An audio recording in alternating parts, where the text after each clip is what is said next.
Hey guys, welcome back to the channel. Today I am answering your most commonly asked questions from the comment section.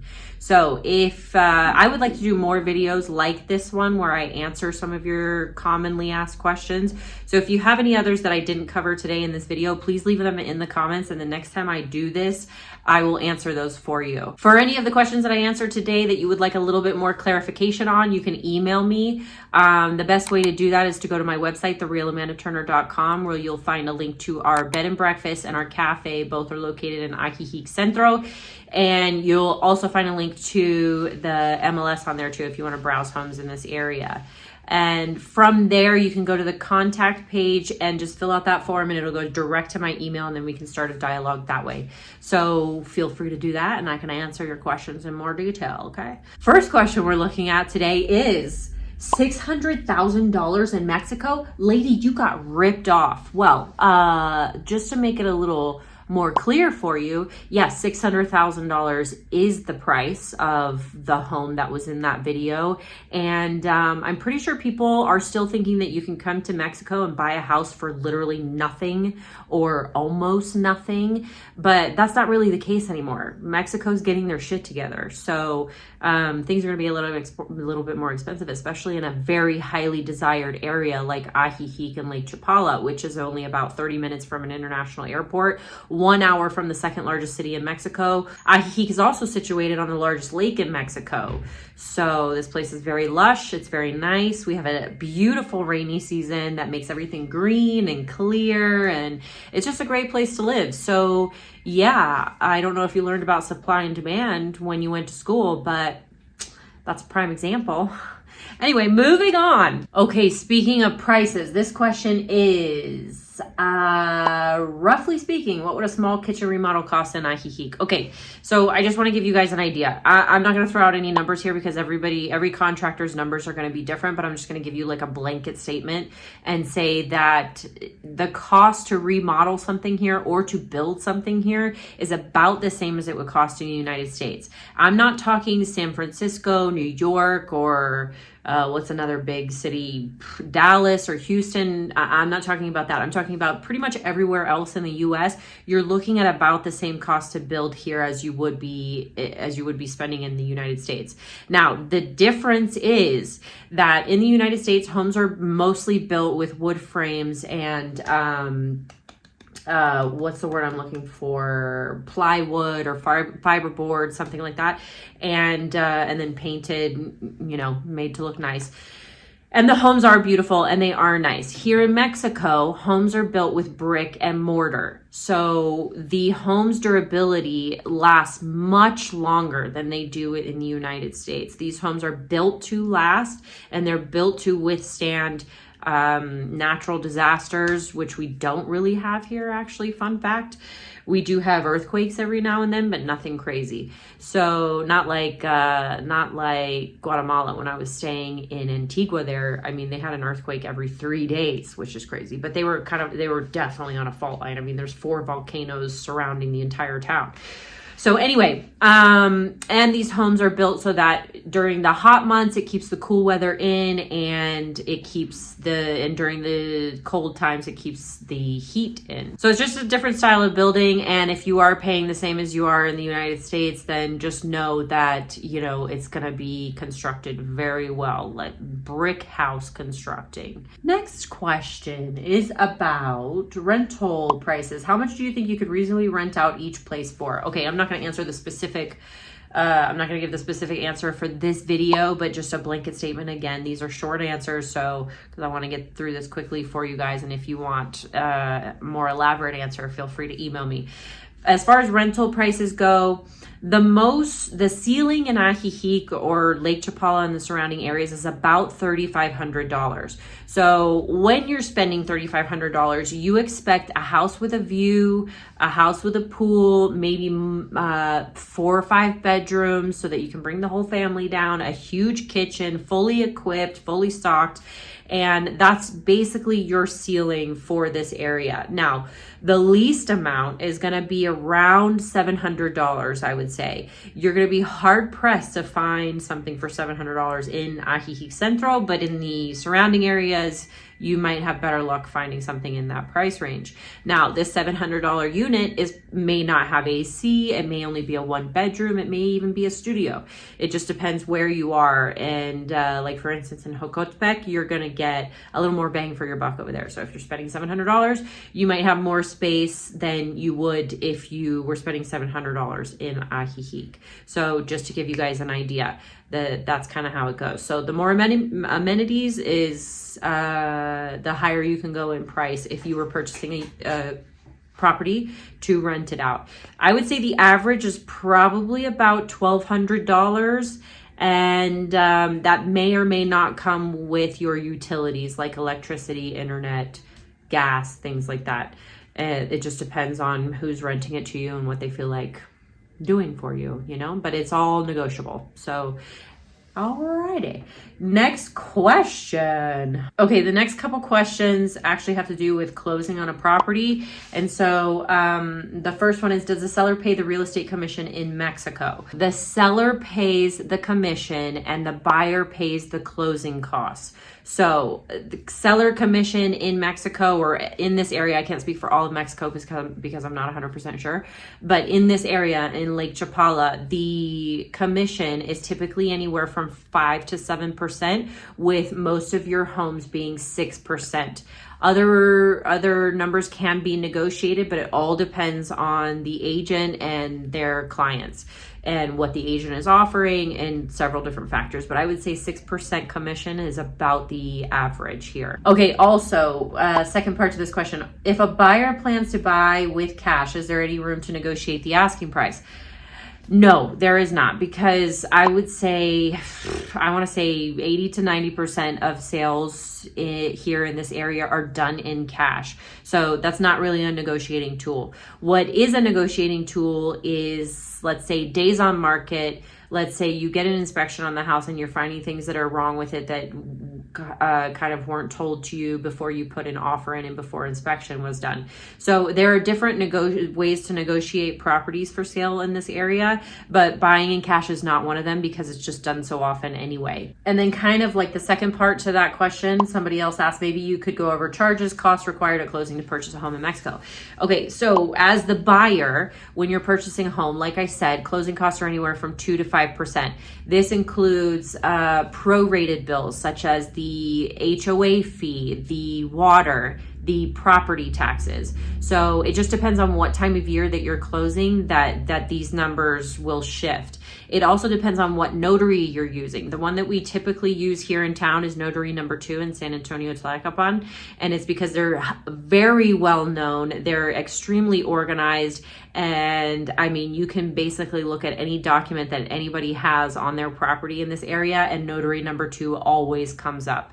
They're the most widely recognized, so we use them. Now that comes at a price. You get what you pay for. So notary number 2 is going to be a little bit more expensive than the others, but I mean, we trust them and we like to use them. You can go with other notaries if you'd like to. Some people do. We personally prefer and recommend notary number 2. So that can affect your closing costs as well. So 2 things. It just kind of depends what time of the year you close. It depends on what fees come with the house, because maybe you're not even paying an HOA, so that 2 to 5% is going to be lower. And then it also just depends on the notary fees. Can U.S. citizens own property outright in Mexico? Yes. You do not have to be a resident. You do not have to be a citizen. You can purchase a property on a tourist visa. In fact, it may even help you with your residency requirements and maybe speed up the process a little bit for you if you are looking to get temporary or permanent residency in this area. But yes, you can purchase a home on a tourist visa. You do not need to be a resident or a citizen. All right, my people, next question. I love your videos. Thank you. I love you. Okay, I love the yard and patio. Oh my God, me too. All right. But the home doesn't look like it's 2,400 square feet. Okay, this is true, actually. Okay, this is something I've been wanting to tell you guys, but every time I start recording, I completely forget. What you need to know when looking to purchase a property here, or you know, if you just have questions for the agent who's selling you the house or just answering the questions on the house for you for now until you purchase, is that when you're watching videos or if you're looking at a listing on the MLS, please know that every covered area with a structure on top, so like a carport or let's say a balcony that has a structured cover on it, that is all counted towards the square meters of construction. So what you have to do if you want to know the true square meters of construction is ask your agent if they can give you that information. This question, actually, when I saw it, made me think, and I was like, you know, I think I'm going to start doing something where I specify how much of the square meters of land is actual yard and how much of the square meters of construction is actual living space. So like indoor living space. So I think what I'm going to start doing for my listings is putting that on there, because people are very surprised when they come down and they're like, oh, it's a home with 300 square meters or 3,000 square feet. And they get to it and they're like, oh, this is a lot smaller than I expected. And it's because they don't realize that every covered structure, patio or balcony or garage is considered in those square meters. So just keep that in mind. And while you are looking, and if you're my client, you feel free to ask me and ask your agent for the square meters of construction of the actual indoor living space. Okay, next question is about kids and families in Ajijic. Do you know how many families with children live in Ajijic? I don't know how many families with children live in Ajijic, but what I do know is that, and I don't have kids, mind you, so I'm answering this to the best of my knowledge. And if you want details on schools and things like that, I'll do a little bit of research. I should know that anyway. So yeah, go ahead and email me if you want to get into more detail about this topic, because I actually did sit with some buyers today who have 5 kids and they were also asking the same question. So this is not, an absurd question. What I would say is that I have several friends from the US who have brought their children down here with them, and they have raised their kids here for years. I do have a particular friend who's been here as long as I have, and she's brought her 2 small boys with her who have now kind of grown up in this area. They're now bilingual, and they're getting a great education here. And I truly believe that this is a very family-friendly country. The Mexicans don't mind kids. They don't mind the noise. They love kids. They love the elderly. This is just a fantastic place if you want to raise kids.